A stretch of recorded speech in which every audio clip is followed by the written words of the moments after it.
Bulletin का आगाज करेंगे क्वेटा से अफसोसनाक खबर से। क्वेटा में आईजी ऑफिस के करीब धमाका हुआ। मशकूक गाड़ी रोकने पर हमलावर ने धमाका कर दिया। 6 पुलिस एहलकारों समेत 13 अफराद शहीद हुए हैं, जबकि 21 अफराद धमाके के नतीजे में जख्मी हुए हैं। धमाके में शहीद अफराद के अहले खाना गम से निढाल हैं। जख्मियों में 4 अफराद की हालत तशवीशनाक बताई जाती है।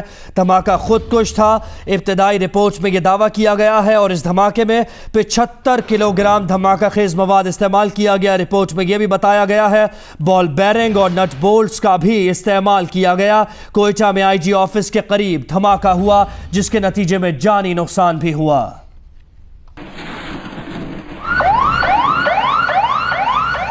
क्वेटा आज दहशतगर्दी का निशाना बना। शहर के वस्ती इलाके में गुलिस्तान रोड पर आईजी पुलिस के दफ्तर के करीब सुबह तकरीबन 9 बजे धमाका हुआ। धमाका इतना शदीद नौयत का था कि इसकी आवाज़ दूर दूर तक सुनी गई। धमाके से मौके पर 2 गाड़ियों को नुकसान पहुंचा और करीबी इमारतों के शीशे टूट गए। धमाके की जद में आकर 6 पुलिस एहलकारों समेत 13 अफराद जाँ भाग हो गए। 21 जख्मी हुए, जिनमें से 10 को तिब्बी इमदाद के बाद अस्पतालों से फारिग कर दिया गया। जख्मियों में भी मुतादिद अफराद पुलिस एहलकार हैं। पुलिस के मुताबिक धमाका खेज मवाद गाड़ी में नस्ब था, जिसमें मुबैना तौर पर एक खुदकुश हमला आवर भी मौजूद था।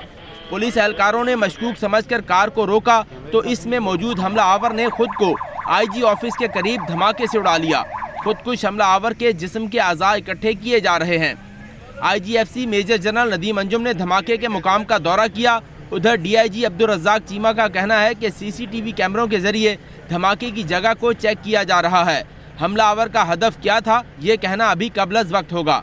एक गाड़ी यहाँ आई जिसको रोका गया। पुलिस ने अपनी एक जो IG ऑफिस के सामने हमारी जो सिक्योरिटी लगी है, वहाँ से ये टर्न होके तो मिशन रोड की तरफ आई। वहाँ एक पोस्ट थी, उन्होंने उसको इशारा किया तो उस पे वहीं इसका वो धमाका हो गया। ये पता नहीं उसने जाना किधर था। ये रश वाली रोड है, यहाँ स्कूल कॉलेज भी हैं, दफातर भी हैं, बहुत सारे बेशुमार लोग आपके सामने हैं। कोई यहाँ मूवमेंट की रिस्ट्रिक्शन तो नहीं है, पोश इलाका ज़रूर है, लेकिन बहुत ज़्यादा मूवमेंट होती है यहाँ तो। लेकिन ये अभी टाइम मूवमेंट का अभी नहीं था, तो इसलिए अभी हम टारगेट के बारे में या बाकी चीज़ों के बारे में क्लियर नहीं है। ये इन्वेस्टिगेशन के नतीजे में है।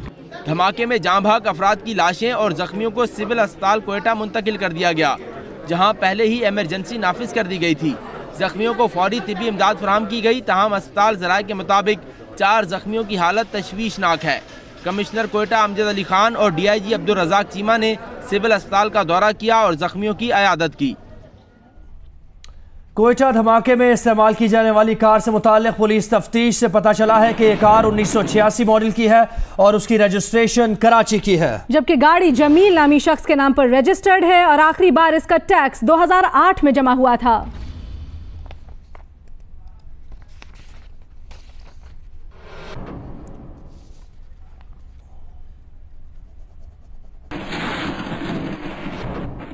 इसी से मुतल्लिक बलोचिस्तान हुकूमत के तर्जुमान अनवारुल हक काकड़ ने कहा है कि दहशतगर्द हमले के खदशात थे। भारत दहशतगर्दी को पाकिस्तान के खिलाफ बतौर हथियार इस्तेमाल कर रहा है।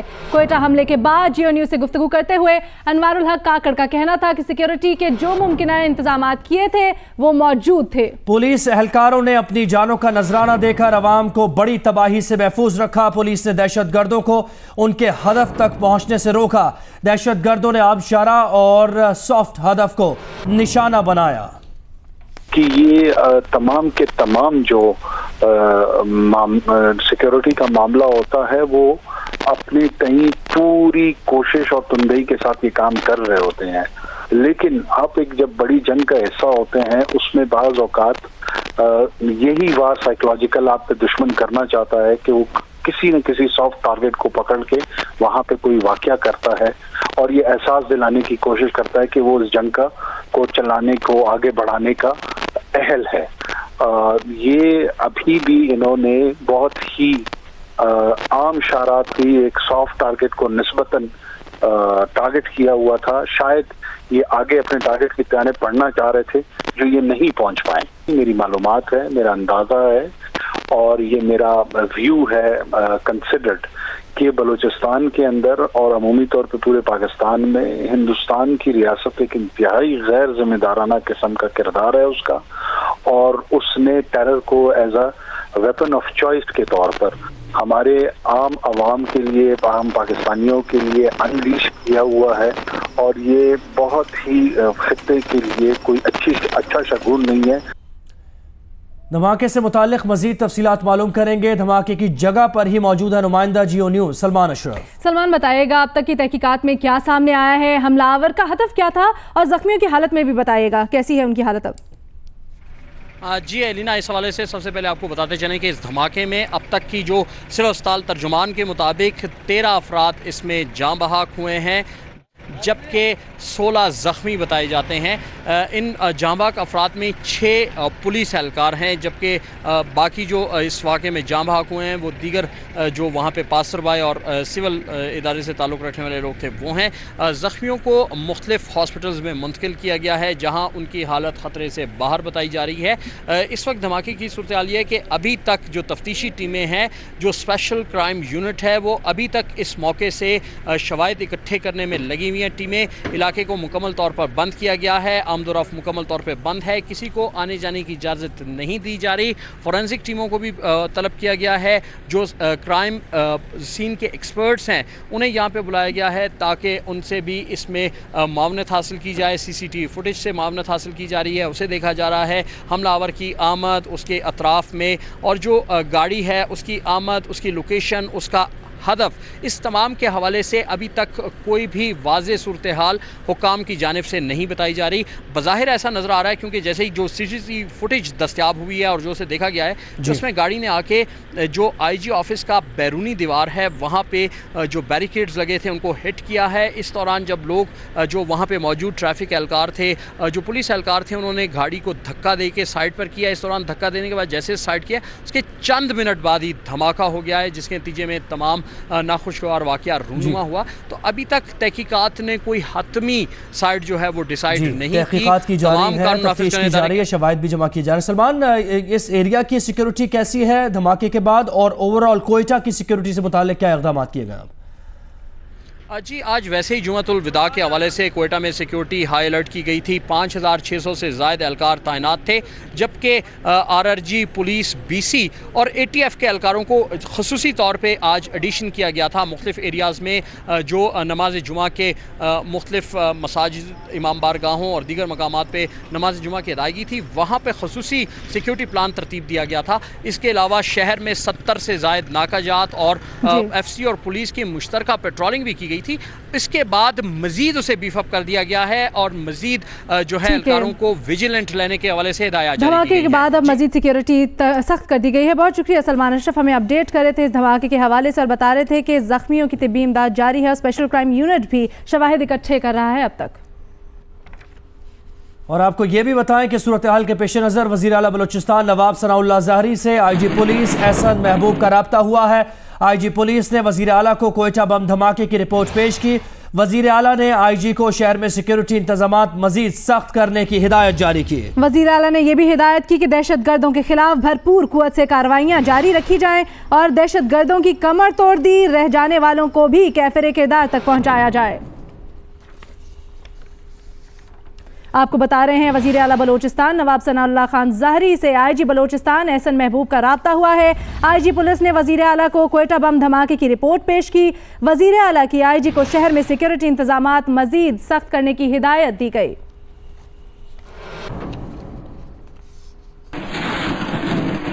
वज़ीर आज़म मियां नवाज शरीफ ने कोयटा धमाके की शदीद मजम्मत करते हुए कहा कि दहशत गर्दों को हर सूरत अंजाम तक पहुँचाएंगे। सफ़ाकाना अमल में मुलव्विस दहशत गर्द किसी तौर पर भी काबिल रहम नहीं।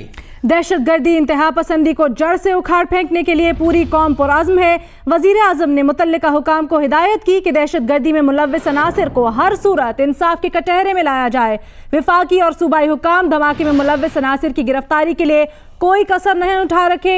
जख्मियों को इलाज मुआलजे की बेहतरीन तिब्बी सहूलियात फौरी मुहैया की जाए, ये हिदायत दी वज़ीर आज़म नवाज शरीफ ने।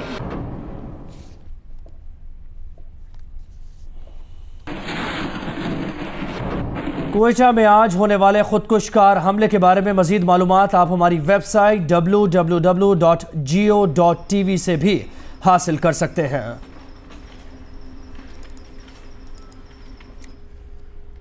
आगे बढ़ते हैं और बात करते हैं JIT की तहकीकात की। तो रहमान मलिक मुश्तरका तहकीकाती टीम को बयान देने फेडरल जुडिशल अकेडमी पहुंच गए। रहमान मलिक JIT में पेश करने के लिए दस्तावेजात भी साथ लाए हैं। जुडिशल अकेडमी पहुंचने पर मीडिया से गुफ्तगू की रहमान मलिक ने और कहा कि वो पहले भी गैर जानिबदार रहे और अब भी गैर जानिबदार हैं। JIT से जब तक बाहर नहीं आएंगे जब तक वो मुतमईन ना हो जाए। रहमान मलिक का कहना था कि वो आज मजीद 2 खत JIT के हवाले करेंगे। उन्होंने कहा कि वो हॉकी के खिलाड़ी हैं, उनके गोल होते हैं और आज वो गोल करके दिखाएंगे। मैं उस सारी रिपोर्ट को ऑन करने जा रहा हूं, उन लेटर को भी ऑन करने जा रहा हूं और मैं 2 लेटर और उस प्रेसिडेंट को जो लिखे थे विद एविडेंस देने जा रहा हूं। थोड़ी चीज मार्ज कर दूं, कुछ क्लेम करते रहे लोग, कोई सीज करता है, कोई मेमो के बनाता है, यानी सीजर मेमो बनाता है। तो मैं एक अर्ज कर दूं कि we are talking about money laundering case, जिसमें मनी लॉन्ड्रिंग की ट्रेल की बात हो रही है। और वैसे तो FIA ने सैकड़ों इंक्वायरियाँ की मेरी सुपरविजन में, उससे मुझे नहीं पता कौन कौन अफसर होगा। तो लिहाजा मैं अपील करूंगा आज JIT से, अगर कोई चाहता है कि वो JIT के सामने पेश आए, मैं उसको खुद किराया देने के लिए तैयार हूँ, बाहर से आए। अगर वहाँ से किसी को लाने की जरूरत पड़े तो मैं वहाँ भी मदद कर सकता हूँ। अगर किसी के खिलाफ कोई यहाँ केस है तो वो भी मैं JIT को रिक्वेस्ट करूँगा कि उनको जाके सुन लें। लेकिन आज के बाद जो मैं कागजात दूंगा, मेरा लग किसी की कोई बात करने की गुंजाइश नहीं रहेगी, क्योंकि मैं अपनी कौम के साथ इंसाफ कर रहा हूँ, मैं अपने प्रोफेशन के साथ इंसाफ कर रहा हूँ। आज मैं बसीयत एडिशनल डायरेक्टर जनरल FIA पेश हो रहा हूँ। मैं मिनिस्टर से नीचे आ गया हूँ। आज मैं हॉकी का प्लेयर हूँ, मैं क्रिकेट नहीं खेलता हूँ, मेरे गोल होते हैं और आज गोल करके निकलूंगा। Thank you sir. साबिक वफाकी वजीर दाखिला सेनेटर रहमान मलिक मुश्तरका तहकीकाती टीम के सामने पेश हो गए हैं। रहमान मलिक पनामा पेपर्स और शरीफ खानदान के असासों के बारे में अपना रिकॉर्ड बयान करवाएंगे और इस हवाले से मजीद तफसीलात जानते हैं GNews के नुमाइंदे एजाज सैयद से। एजाज, कहिएगा, रहमान मलिक जब पेश होने जा रहे थे, मीडिया से बात की, कॉन्फिडेंट दिखाई दे रहे थे। क्या उनके पास डॉक्यूमेंट्स हैं ऐसे जो कि मुंसलिक है पनामा पेपर से और तहकीकात में उसमें मदद मिल सकती है उन डॉक्यूमेंट्स के जरिए? जी, रहमान मलिक के पास 1994-95 में जो तहकीकात हुई थी, उन तहकीकात के दस्तावेजात हैं। और ये जो तहकीकात हुई थी वो बुनियादी तौर पे शरीफ फैमिली के असासों के हवाले से थी और उन्हीं के हवाले से अब जो पनामा कंट्रोवर्सी आई है उस पर रहमान मलिक अपना बयान देंगे।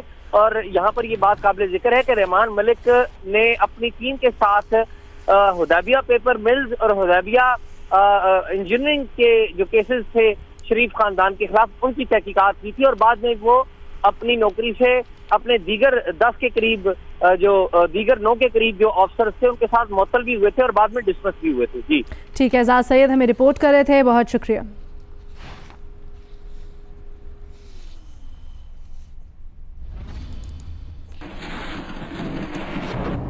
आपको ये भी आम खबर दें कि चेयरमैन FBR का कहना है कि JIT ने जो रिकॉर्ड मांगा था वो सारा दे दिया। JIT से कभी भी कुछ नहीं छुपाया। JIT को शरीफ खानदान का 1980 से अब तक का रिकॉर्ड दे दिया है। चेयरमैन FBR डॉक्टर इरशाद का ये कहना है। मजीद तफसीलात जानते हैं, हमारे साथ मौजूद हैं हमारे नुमाइंदा अशरफ मलखम। अशरफ, बताइएगा मजीद क्या कहना था? जी, चेयरमैन FBR ने आज सहाफियों से एक तकरीब के बाद गुफ्तगू करते हुए कहा कि हम तो सुप्रीम कोर्ट की हुक्म अदूली का सोच भी नहीं सकते। उनकी तरफ से जो भी हुक्म आएगा वो एज़ उसको अमल दरामद किया जाएगा। लेकिन अभी तक हम ये समझने से कासिर हैं कि कौन सा ऐसा रिकॉर्ड है जो हमने JIT को फराहम नहीं किया। जो रिकॉर्ड JIT ने मांगा था, जो JIT को फराहम कर दिया गया है, सिर्फ 1 साल की वेल्थ स्टेटमेंट जो हमारे पास उस दौरान फाइलर ने फाइल ही नहीं की वो मांगी गई है, वो हमारे पास मौजूद ही नहीं, वो हम कहाँ से दें। बाकी सारा रिकॉर्ड जो JIT की तरफ से मांगा गया था वो फराहम कर दिया गया। सिर्फ दोबारा मैं बताता हूँ कि 1 साल की वेल्थ स्टेटमेंट जो को फाइलर ने FBR के पास जमा ही नहीं करवाई गई थी, वो मिसिंग है रिकॉर्ड से, वो हम नहीं दे सकते। ऐसा मिसिंग नहीं है, वो हमें जमा ही नहीं करवाई गई वेल्थ स्टेटमेंट FBR के साथ, वो हमें कैसे फराहम करें। बाकी सारा रिकॉर्ड चेयरमैन FBR का ये कहना है कि JIT ने जो रिकॉर्ड मांगा था वो सारा दे दिया है। डिटेल्स दे रहे थे अशरफ मलखम, बहुत शुक्रिया आपका। आगे बढ़ते हैं और निहाल हाशमी केस की बात करते हैं तो मुबैना तौर पर इदारों के खिलाफ तकरीर के इल्जाम पर तौहीन अदालत के केस में सेनेटर निहाल हाशमी आज अदालत में पेश ना हुए। सुप्रीम कोर्ट ने करार दिया कि जिसने तौहीन अदालत की वो मौजूद नहीं, मुल्जिम को यहाँ होना चाहिए था। जवाब गुजार का रवैया मुनासिब नहीं है। अदालत जवाब गुजार के रवैये से मुतमईन नहीं है। सुप्रीम कोर्ट ने यह भी करार दिया कि इंसाफ के तकाजों को मद्देनजर रखते हुए आज निहाल हाशमी की हाजिरी से इस्तिस्ना की दरखास्त मंजूर की जाती है। अगली समाअत पर उन पर फर्द जुर्म आयद कर दी जाएगी। सेनेटर निहाल हाशमी के खिलाफ सुप्रीम कोर्ट में तौहीन अदालत केस की समाअत जस्टिस एजाज अफजल की सरबराही में 3 रुकनी बेंच ने की। निहाल हाशमी के वकील हशमत हबीब ने अदालत को बताया कि निहाल हाशमी उम्रे की अदायगी के लिए सऊदी अरब गए हुए हैं। 9 जुलाई को वो वापस आएंगे। जस्टिस अजमत सईद ने इस्तफसार किया, क्या निहाल हाशमी ने जवाब जमा करा दिया है? निहाल हाशमी के वकील ने अदालत को बताया कि जवाब जमा करा दिया है। हमारा मौक़िफ़ है कि विफाक सूबाई मामलात में मुदाखलत कर रहा है। हमारे खिलाफ इंतकामी कार्रवाइयाँ की जा रही हैं। मेरे मौक्किल के घर पर तैनात सिक्योरिटी गार्ड्स हटा लिए गए हैं। निहाल हाशमी के बेटे को नामालूम अफराद ने अगवा करने की कोशिश भी की। निहाल हाशमी के वकील ने कहा कि फांसी लगा दी जाए लेकिन इंतकामी कार्रवाइयों को रोका जाए। इस पर जस्टिस एजाज अफजल ने रिमार्क्स दिए, इस केस में फांसी की सजा ही नहीं। जस्टिस इजाजुल एहसन ने कहा कि कराची में निहाल हाशमी के खिलाफ दर्ज मुकदमे का इस केस से ताल्लुक नहीं। अदालत ने अपने हुक्म में कहा कि जिसने तौहीन अदालत की वो मौजूद नहीं, मुल्जिम को यहाँ मौजूद होना चाहिए था। ज़ाती तौर पर पेश नहीं हो सकते तो दरख्वास्त के जरिए बताना चाहिए था। जवाब गुजार का रवैया मुनासिब नहीं है। इंसाफ के तकाज़ों को मद्देनजर रखते हुए आज हाजिरी से इस्तिस्ना की दरख्वास्त मंजूर करते हैं, लेकिन आइंदा मोहतात रहें। 10 जुलाई को निहाल हाशमी पर फर्द जुर्म आयद की जाएगी। कैमरामैन नासिर मुगल और साथी रिपोर्टर आसिफ बशीर चौधरी के साथ कंबर जैदी, जियो न्यूज़, इस्लामाबाद। और अब इंतहाई अफसोसनाक खबर कोयटा से, जहां फर्ज निभाने वाला ट्रैफिक एहलकार दिन दिहाड़े कुचला गया। ताकतवर मुल्जिम के आगे पुलिस भी अंधी बन गई। जिस गाड़ी से एहलकार कुचला गया वो गाड़ी एमपीए बलोचिस्तान मजीद अचकजई की थी। पर्चा नामालूम अफराद के खिलाफ काट दिया गया। एमपीए की खामोशी ने कई सवालात खड़े कर दिए हैं। एक कानून की धज्जियां बिखेरने वाला ताकत के नशे में चूर, दूसरा कानून का रखवाला फराइज की अंजामदही पर मामूर। कोयटा में दिन दहाड़े ट्रैफिक पुलिस एहलकार को गाड़ी तले कुचलने के वाक़ये ने कई सवालात खड़े कर दिए। वीडियो में इस सफेद गाड़ी की जद में नजर आने वाला ट्रैफिक सार्जेंट सब इंस्पेक्टर हाजी अताउल्लाह है, जिसे कोयटा के जीपीओ चौक पर बेदर्दी से कुचल दिया गया। इसे जिस गाड़ी ने कुचला वो गाड़ी पश्तूनख्वा मिल्ली अवामी पार्टी के रुकने बलोचिस्तान असेंबली डॉक्टर अब्दुल मजीद खान अचकजई की है। पुलिस ने पहले ड्राइवर को गिरफ्तार करके गाड़ी कब्जे में लेने का दावा किया, फिर मुकदमा नामालूम अफराद के खिलाफ दर्ज कर लिया। मगर यहाँ सवाल ये पैदा होता है कि जब ड्राइवर पकड़ा गया तो मालूम शख्स नामालूम कैसे हो गया? वाकये के असल जिम्मेदारों के गिर्द घेरा तंग करने के बजाय उन्हें ढील क्यों दी गई? गाड़ी चला कौन रहा था? पुलिस ने ड्राइवर की शनाख्त जानने की कोशिश नहीं की या शनाख्त जानबूझकर छुपाई गई? इस कत्ल को नामालूम अफराद के सर डाला जा रहा है या पुलिस पर इस मुतालिक कोई दबाव है? अगर गाड़ी के असर मालिक पश्तूनख्वा मिल्ली अवामी पार्टी के रुकने बलोचिस्तान असेंबली डॉक्टर अब्दुल मजीद खान अचकजई हैं, तो वो कहाँ हैं? उनसे पूछताछ क्यों नहीं की गई? उनका बयान सामने क्यों नहीं आया? उनकी खामोशी ने इस मामले पर कई सवालिया निशान लगा दिए हैं। खबर शामिल करते हैं कराची से, जहां पुलिस ने 2 कम उम्र बच्चों को मोटरसाइकिल चोरी के इल्जाम में गिरफ्तार कर लिया। मुद्दई और अहले खाना का कहना है कि बच्चे बेगुनाह हैं। जबरदस्ती मुकदमा दर्ज किया गया है। बच्चे कहते हैं कि मोटरसाइकिल घर के करीब खड़ी थी, बाबा के दोस्त की समझकर चला रहे थे। रिपोर्ट कर रहे हैं जीशान शाह।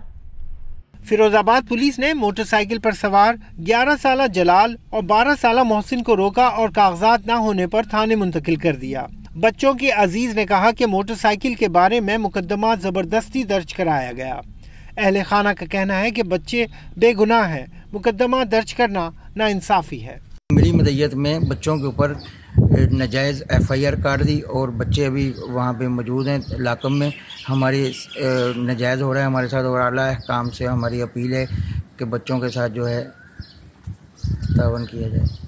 दूसरी जानिब बच्चों का कहना है कि मोटरसाइकिल घर के नीचे 2 दिन से खड़ी थी। मैं समझा कि मोटरसाइकिल बाबा के दोस्त की है। हमने मोटरसाइकिल चलाकर घर के नीचे दोबारा खड़ी कर दी। चोरी नहीं की, वो गली में खड़ी हुई थी।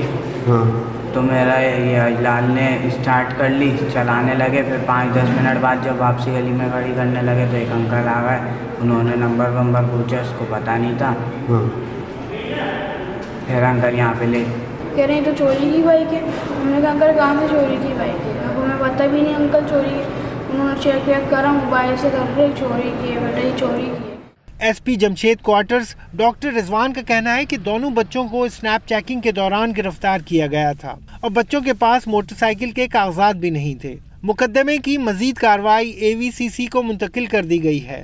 ताहाल बच्चों को अदालत में पेश नहीं किया गया। कमर अली मस्तोई, जियो न्यूज़, कराची।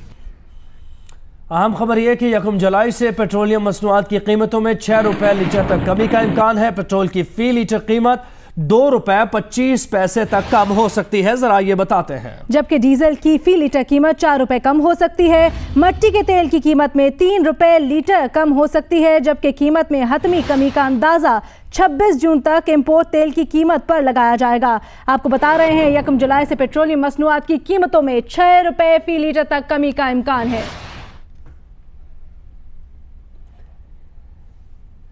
नुमाइंदा जियो न्यूज़ अली इमरान सैयद ने हमें ज्वाइन किया। अली इमरान, कहिएगा ये कमी जो होने जा रही है, इसकी कोई वजूहात सामने आई है? इंटरनेशनल मार्केट में कम हुई है कीमत? जी बिल्कुल। पिछले सितंबर 2016 से लेके अब तक कीमतों में कमी का रुझान है। $52 पर बैरल होती थी और अब ये $42-47 पर बैरल हो गई है। और इसकी वजह यह है कि अमेरिकन शेल ऑयल की जो प्रोडक्शन है वो नई टेक्नोलॉजी के सबब $60 से $65 नहीं बल्कि अब $45 पे वायबल हो रही है। तो लिहाजा वो प्रोडक्शन बढ़ रही है, तेल ज्यादा आ रहा है और तेल ज्यादा आने की वजह से जो इकोनॉमिक्स का रूल होता है कि सबसे ज्यादा हो गई है, लिहाजा उसकी कीमतें गिरने का रुझान पैदा हो रहा है। जबकि लीबिया की भी प्रोडक्शन बढ़ी है, नाइजीरिया की भी बढ़ी है, सऊदी अरब ने भी बढ़ाई है। जी, सप्लाई ज्यादा है इसलिए कीमतें कम हो रही हैं। बहुत शुक्रिया आपने अपडेट किया। अली इमरान बताया कि फायर ब्रिगेड के महकमे की बहाली के लिए मेयर कराची वसीम अख्तर ने आर्मी चीफ और चीफ जस्टिस से मदद मांग ली है। कराची में मीडिया से गुफ्तगू करते हुए उनका कहना था कि चीफ जस्टिस आर्मी चीफ से दरखास्त है कि महकमे को आलात खरीद कर दें। मेयर कराची ने कहा कि फायर डिपार्टमेंट के पास आलात नहीं, 22 में से 18 फायर स्टेशन काम कर रहे हैं। वसीम अख्तर ने मजीद कहा कि सोने के अंडे देने वाला कराची नजरअंदाज किया जा रहा है। कम से कम 200 से 250 फायर टेंडर्स होने चाहिए। वहाँ इस वक्त हमारे पास 22 फायर टेंडर हैं और उनकी कंडीशन आपके सामने है। अभी भी बहुत सारी चीज़ें हैं ऐसी जिसमें ज़रूरत है। 18 फायर टेंडर्स अभी हमने ठीक करने दी हुई हैं।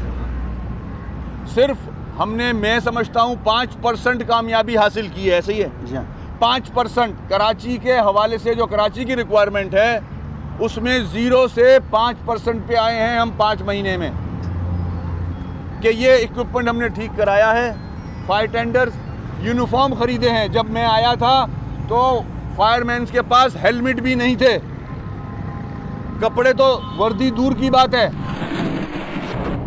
आपको बताएं कि पंजाब फूड अथॉरिटी ईद से पहले सूबे भर में मुतहरिक नजर आए। मिठाइयों के यूनिट्स और मशहूर दुकानों पर छापे मारे। डीजी फूड अथॉरिटी का कहना है कि लाहौर में मिठाइयां तैयार करने वाले 9 प्रोडक्शन यूनिट्स सील कर चुके हैं। इसके अलावा मुल्तान में 6, फैसलाबाद में 8, रावलपिंडी में 6 यूनिट सील कर चुके हैं। गुजरावाला में 7 यूनिट्स को सील किया गया है और मजमूई तौर पर 19 लाख रुपए जुर्माना आयद किया गया। सील की गई दुकानों से 18 मन नाकिस मिठाई और 21 मन खाम माल तल्फ किया गया।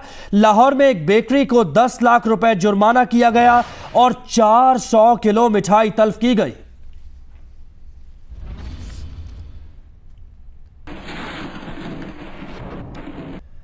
और अब कुछ बात हो जाए जुम्मतुल विदा की। मुल्क भर में आज जुम्मतुल विदा के मौके पर नमाज जुमा के खुसूसी इज्तिमात का एहतमाम किया गया। 27वीं शब पर भी मुल्क भर की मसाजिद में खुसूसी इबादत का एहतमाम किया गया। माह रमज़ान आहिस्ता आहिस्ता अपने अख्तिताम की जानिब बढ़ रहा है। रहमतों और बरकतों वाला महीना अब रुखसत के करीब है। आज मुल्क भर की मसाजिद में रमज़ानुल मुबारक के आखिरी जुमे यानी जुम्मतुल विदा के इज्तिमात का एहतमाम किया गया। लोगों ने गिड़गिड़ा कर अल्लाह के हुजूर अपने गुनाहों की माफ़ी मांगी। इन इज्तिमात में मुल्क की सलामती के लिए खुसूसी दुआएं की गईं। मांग लो चश्मे तर मांग लो। गुज़िश्ता रात रमज़ानुल मुबारक की 27वीं शब में भी मुल्क भर की मसाजिद में इबादत का खुसूसी एहतमाम किया गया। लोग नवाफिल, तिलावत कुरान, ज़िक्रुल्लाह और दुआओं में मसरूफ़ रहे। 27वीं शब की मुनासबत से मसाजिद को खुसूसी तौर पर सजाया गया था और खुसूसी इबादत का एहतमाम किया गया। 27वीं शब की मुनासबत से घरों में ख़वातीन ने भी इबादत का एहतमाम किया। ईद की बात कर लेते हैं तो ईद करीब आते ही बाजारों में आखिरी वक्त की खरीदारी करने वालों का रश बढ़ गया है। खास तौर पर खवातीन के लिए मैचिंग आइटम्स की तलाश किसी मिशन इम्पॉसिबल से कम नजर नहीं आती। ईद पर खवातीन कितनी ही शॉपिंग क्यों ना कर लें, लेकिन मैचिंग की चूड़ियों, ज्वेलरी और मेहंदी के बगैर सब कुछ अधूरा है। इस्लामाबाद के बाजारों में इसी मैचिंग की तलाश में रातें जागने लगी हैं। ड्रेसेस के साथ चूड़ियाँ वगैरह देख रही हूँ, हर ड्रेस के साथ कलरफुल मैचिंग करके देख रही हूँ। अभी ज्वेलरी भी लेनी है और भी बहुत सी शॉपिंग करनी है। एक ये ज्वेलरीज वगैरह है, मेहंदी है, चूड़ियाँ हैं और इयररिंग्स वगैरह। लाहौर में भी कपड़ों की खरीदारी के बाद बारी है जूतों, सैंडलों और खुस्सों की खरीदारी की। खवातीन खरीदारों का कहना है कि वैरायटी इतनी ज्यादा है कि फैसला करना मुश्किल हो गया है। यहाँ पे इतनी ज्यादा वैरायटी है तो समझ नहीं आ रही क्या चीज लें और क्या ना लें। एंजॉय भी हम लोग बहुत ज्यादा कर रहे हैं और मुख्तलिफ वैरायटीज हम लोगों को देखने में मिल रही है। हैदराबाद में भी शॉपिंग के फाइनल राउंड में मैचिंग की ज्वेलरी की तलाश जारी है। खवातीन का कहना है कि मैचिंग नहीं होगी तो ड्रेस कैसे मुकम्मल होगा। ईद की शॉपिंग तो कर ली, अब मैं ज्वेलरी लेने आई हूँ आर्टिफिशियल। मैचिंग जब तक नहीं होगी तो ड्रेस कंप्लीट ही नहीं होगा। आज मैचिंग की ज्वेलरी तो लाजमी है,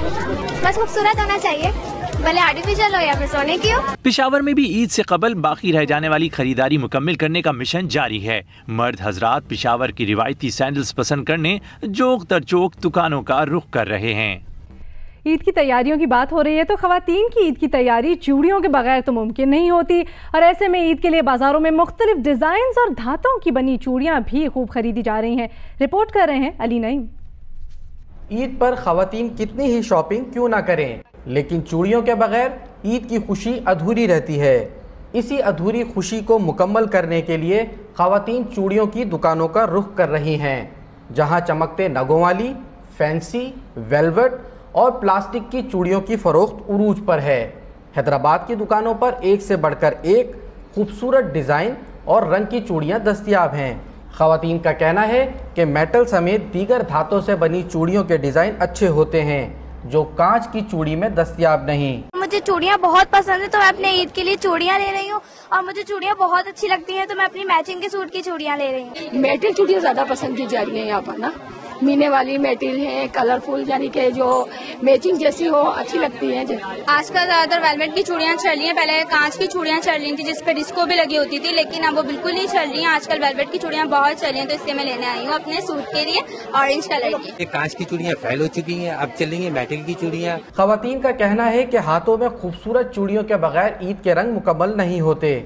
कैमरामैन अफजल खान के साथ अली नईम, जियो न्यूज़, हैदराबाद। और ईद का मज़ा तो अपनों के साथ ही है, इसलिए परदेसी अपने घरों की तरफ रवाना हो रहे हैं। कराची से पहली ईद स्पेशल ट्रेन पेशावर के लिए रवाना हो गई। ट्रेन में 1100 मुसाफिर सवार है। कराची से दूसरी ईद ट्रेन कल रवाना होगी। ईद की खुशियां अपनों के साथ मनाने के लिए दूसरे शहरों से रोजगार के लिए आने वाले परदेसियों की वापसी का सिलसिला जारी है। पाकिस्तान रेलवे ने ईद उल फितर के मौके पर कराची से 2 ईद स्पेशल ट्रेनें चलाने का ऐलान किया है। पहली ईद स्पेशल ट्रेन 1100 मुसाफिरों को लेकर सिटी स्टेशन से पेशावर के लिए रवाना हो गई। ट्रेन में सवार मुसाफिर अपनों से मिलने के लिए बेताब नजर आ रहे थे। मुसाफिरों ने टिकट महंगा होने का शिकवा भी किया। हम काफी खुश हैं और बड़ा अच्छा फील कर रहे हैं। हम खानेवाल जा रहे हैं अपने गाँव ईद के लिए। खाने वाले जा रहे हैं हम अपने कजनों वगैरह से ईद बनाने के लिए भाइयों के घर पे जा रहे हैं। अगर हम लाला मूसा का सफ़र करते हैं तो 1270 रुपये में करते हैं, 1620 रुपये की टिकट दी गई है। डब्बों की हालत आपके सामने। पहली ईद स्पेशल ट्रेन खानपुर, फैसलाबाद, झेलम से होती हुई पेशावर कैंट पहुंचेगी। ट्रेन में इकोनॉमी क्लास की 16 बोगियां लगाई गई हैं। SSP रेलवे का कहना था कि सिक्योरिटी के लिए सादा लिबास एहलकार भी ट्रेन में मौजूद हैं। हमने आम ट्रेनों की निस्बत ईद स्पेशल में 3 गुना ज़्यादा वो नफरी लगाई है और इसके अलावा सफ़ेद पारचात में भी मुलाजम जो हैं वो अंदर मुसाफिरों के साथ बैठे हैं ताकि वो मुसाफिरों पर नज़र रखें। दूसरी ईद स्पेशल ट्रेन हफ्ते को सिटी स्टेशन से लाहौर के लिए रवाना होगी। कैमरामैन शेर जमीर और साथी रिपोर्टर जिशान शाह के साथ कंजा फैसल, जियो न्यूज़, कराची। और लाहौर के बस अड्डों पर भी परदेसियों का रश बढ़ गया है। शहरी अपने अहले खाना और दोस्तों के हमरा टिकट खरीदकर अपने अपने घरों को लौट रहे हैं। रिपोर्ट कर रही हैं उम्मे फरवा। ईद का असल मज़ा तो अपनों की गुर्बत में ही पिन्हा है। यही वजह है दूसरे शहरों से पढ़ने या मुलाजमत के सिलसिले में लाहौर आए अफराद ईद की खुशियां दुबाला करने के लिए घरों को जा रहे हैं। दूसरे शहरों को जाने वालों के रश में नुमाया इजाफा होता चला जा रहा है। अपनों के साथ ईद मनाने की खुशी मुसाफिरों के चेहरों से आया है। मजबूरी के तहत कुछ मुसाफिर जायद किराया देने के लिए भी तैयार हैं। यहाँ मनमानी का किराया चल रहा है। इन दिनों में हर पैसेंजर से डबल किराया चार्ज हो रहा है। किराए का भी कोई इतना फिक्स निज़ाम नहीं है। किराया कभी बहुत ज़्यादा हो जाता है और कभी मतलब जो ईद पे तो ये बस सिर्फ कमाई करने का सोचते हैं। ठीक है, बैठने की सहूलियात बिल्कुल भी नहीं है। किराया भी ज़्यादा ले रहे हैं। लीगल यानी कि रेगुलर जो किराया होते हैं उससे भी किराया ज़्यादा ले रहे हैं। टिकट नहीं मिल रहा था, बार फोन करके थक हो गया। अभी बोल रहे 1200 1300 यही किराया चल रहा है। जायद किराए की शिकायत पर बस मालकान का रटा रटाया मौकफ के मुनासिब किराया लिया जा रहा है। किराया जो है वही ले रहे हैं। इतना रश भी नहीं है, सवारी भी नहीं है। तो जो गवर्नमेंट ने हमें किराया लिख के दिया है वही किराया ले रहे हैं। रश ज्यादा है मगर हम ओवरचार्जिंग नहीं कर रहे, अपना किराया ले रहे। मुसाफिरों का कहना है कि ज़िले इंतजामिया की जानिब से बस स्टैंड पर बैठने का कोई खास इंतजाम नहीं। सवारी के इंतजार में कड़कती धूप में खड़ा होना पड़ता है। कैमरामैन सफदर अली के साथ उम्मे फरवा, जियो न्यूज़ लाहौर। क्रिकेटर शर्जील खान को गवाह बनाने की पीसीबी की दरख्वास्त ट्राइब्यूनल ने मुस्तरद कर दी। पीसीबी ताखीरी हरबे इस्तेमाल कर रहा है, ये शर्जील खान के वकील का मौक़िफ़ है। हमारे मौक़िफ़ की तस्दीक हो गई है। शेखान एजाज जो कि वकील है शर्जील खान के, उनका ये बताना है। नुमाइंदा जियो न्यूज़ सुहेल इमरान ने हमें ज्वाइन किया। सुहेल, कहिएगा, ताखीरी हरबे इस्तेमाल कर रहा है पीसीबी, ये मौक़िफ़ सामने आया शर्जील खान के वकील का। पीसीबी का क्या मौक़िफ़ है? जी ज़ुहैब, ये तीसरी दरख्वास्त है पाकिस्तान क्रिकेट बोर्ड की जो इस स्पॉट फिक्सिंग केस में एंटी करप्शन ट्रिब्यूनल के सामने पेश की गई थी, जो कि मुस्तरद हुई है। इससे पहले खालिद लतीफ की जो दरख्वास्त थी वो कबूल की गई, जो उन्होंने एतराज उठाया था एंटी करप्शन ट्रिब्यूनल के सरबराह की अहलियत के ऊपर। उसके बाद दो दरख्वास्तें शर्जील खान की ऐसी हैं जिसमें एक एनसीए की जो नेशनल क्राइम एजेंसी है उसकी तहकीकात को ट्रिब्यूनल का हिस्सा बनाने, और अभी ये जो दरख्वास्त जिसका भी आपने जिक्र किया कि उनको बतौर एक गवाह पेश करने के लिए दरख्वास्त दी थी पाकिस्तान क्रिकेट बोर्ड ने, वो भी आज मुस्तरद कर दी गई है। और इस हवाले से पाकिस्तान क्रिकेट बोर्ड के कानूनी मशीर तफज़्ज़ुल रिजवी आज क्योंकि नहीं आए थे, इसलिए आज उनकी तरफ से किसी ने बात नहीं की है। लेकिन इस बात की तस्दीक की है कि दरख्वास्त जो हम लोगों ने पीसीबी ने दायर की थी वो मुस्तरद कर दी गई है। इस तरह शेखान एजाज का यही कहना था कि पीसीबी तारीखीरी हरबे इस्तेमाल कर रहा था, यही दरख्वास्त उसका हिस्सा भी था, और इसलिए अब ये हमारे मौक़िफ़ की तस्दीक हुई है। दूसरी जानब ट्रिब्यूनल जो है उसने अपने अदालती के तौर पर फैसला किया था कि कुछ एक्सपर्ट्स को बुलाया जाएगा, और उसमें पहला नाम जो सामने आया है वो साबिक टेस्ट क्रिकेटर आकिब जावेद का है। और 6 जुलाई को आकिब जावेद जो है वो एंटी करप्शन ट्रिब्यूनल के सामने पेश होंगे। और जो डॉट बॉल्स खेली गई थी उसके हवाले से जो जज शर्जील खान ने PSL 2 एडिशन में खेली थी, और उसके अलावा जो दूसरे मामला अब तक उठाए गए हैं, नुक्ते उठाए गए हैं, उसके हवाले से ट्रिब्यूनल एक्सपर्ट ओपिनियन लेगा साबिक टेस्ट क्रिकेटर आकिब जावेद से। एक्सपर्ट ओपिनियन भी लेगा। और शर्जील खान के इसकी आइंदा समाअत 6 जुलाई को होगी। सुहेल इमरान, बहुत शुक्रिया आपने अपडेट किया। भारत में पाकिस्तानी हाई कमिश्नर अब्दुल बासित का यह कहना है कि पाकिस्तान भारत से मुज़ाकरात की भीख नहीं मांग रहा। भारत बहुत जल्द दोनों मुल्कों के ताल्लुकात को मामूल पर लाने के लिए मुज़ाकरात करेगा। उनका कहना था कि कश्मीर समेत तमाम मसाइल का हल चाहते हैं।